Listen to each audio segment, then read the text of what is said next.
കേരള പോലീസിന് എന്ത് പറ്റി? ആരാണ് ഈ പോലീസിനെ നിയന്ത്രിക്കുന്നത്?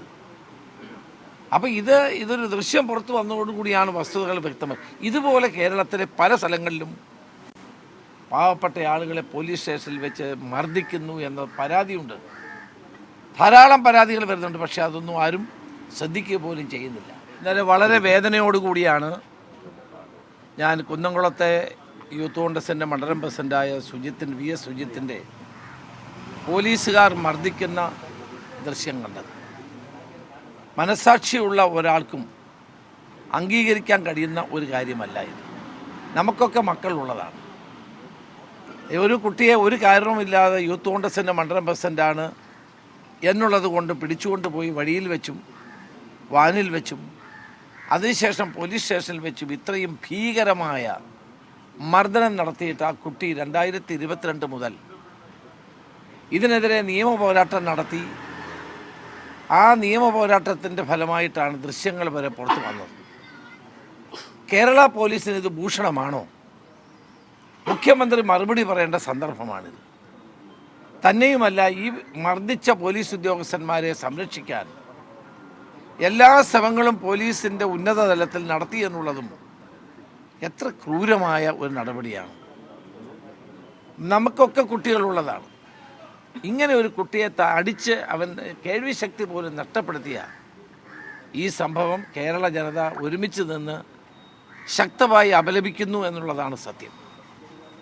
പോലീസ് സ്റ്റേഷനുകൾ ഇങ്ങനെ ഇടിമുറികൾ സൃഷ്ടിക്കുകയും രാഷ്ട്രീയ എതിരാളികളെ പിടിച്ചുകൊണ്ടുപോയി മർദ്ദിക്കുകയും ചെയ്യുന്നതൊക്കെ എങ്ങനെ അംഗീകരിക്കാൻ കഴിയുന്ന കാര്യമാണ്? കേരള പോലീസിന് എന്ത് പറ്റി? ആരാണ് ഈ പോലീസിനെ നിയന്ത്രിക്കുന്നത്?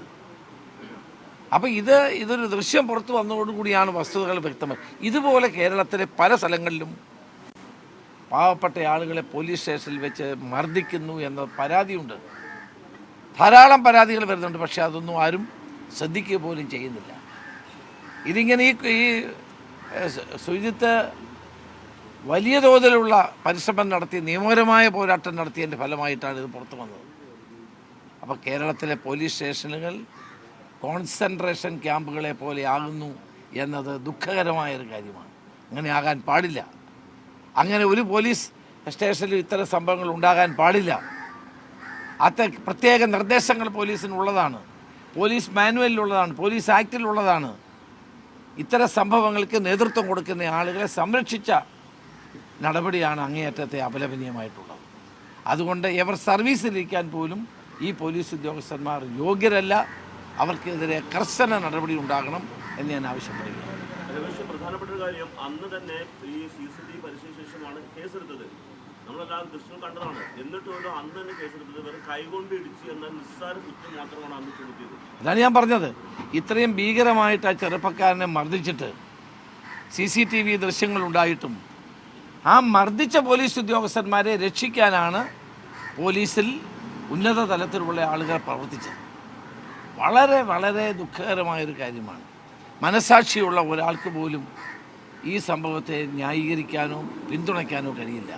അതുകൊണ്ട് മുഖ്യമന്ത്രി അടിയന്തരമായി ഇടപെടൽ നടത്തി ഈ ആളുകളുടെ പേരിൽ ശക്തമായ നടപടികൾ സ്വീകരിച്ച് സർവീസിൽ നിന്നവരെ പുറത്താക്കുക എന്നുള്ളതാണ് ഏറ്റവും ആവശ്യമായിട്ടുള്ളത്.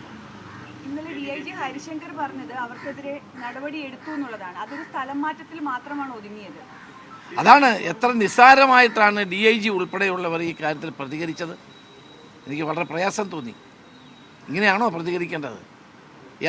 നമ്മളെല്ലാവരും ആ ദൃശ്യങ്ങൾ കാണുന്നില്ലേ? ആ കുട്ടി എത്ര ഭീകരമായിട്ടാണ് മർദ്ദിക്കുന്നത്. എന്ത് കാര്യത്തിനാണ്? ഒരാളെ അനാവശ്യമായി പോലീസ് പിടിക്കുമ്പോൾ ചോദ്യം ചെയ്തു എന്നുള്ളതാണ്. യൂത്ത് കോൺഗ്രസിൻ്റെ മണ്ഡലം പ്രസിഡൻ്റാണ്, ചോദ്യം ചെയ്യില്ലേ? അതിൻ്റെ പേരിലാണ് ഇത്രയും ഭീകരമായ മർദ്ദനമുണ്ടായി. കേൾവി ശക്തി പോലും നഷ്ടപ്പെട്ടിരിക്കുക. ഞാൻ ഇന്നലെ ആ കുട്ടിയായിട്ട് ഫോണിൽ സംസാരിച്ചു.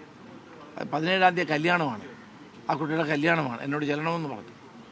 അത് ഞാൻ പോകാൻ ശ്രമിക്കുകയാണ്. അപ്പം നമ്മൾ ഇങ്ങനെ വളരെ ചെറുപ്പക്കാരായ ആളുകളെ ഭീകരമായി ഇതുപോലെ മർദ്ദിക്കുന്ന ഉദ്യോഗസ്ഥന്മാർക്ക് നേരെ സ്ഥലമാറ്റമല്ലല്ലോ ഉണ്ടാകേണ്ടത്. മാതൃകാപരമായ നടപടി സ്വീകരിച്ചാൽ നാളെ ഇത്തരം സംഭവങ്ങൾ ഉണ്ടാകാതിരിക്കും.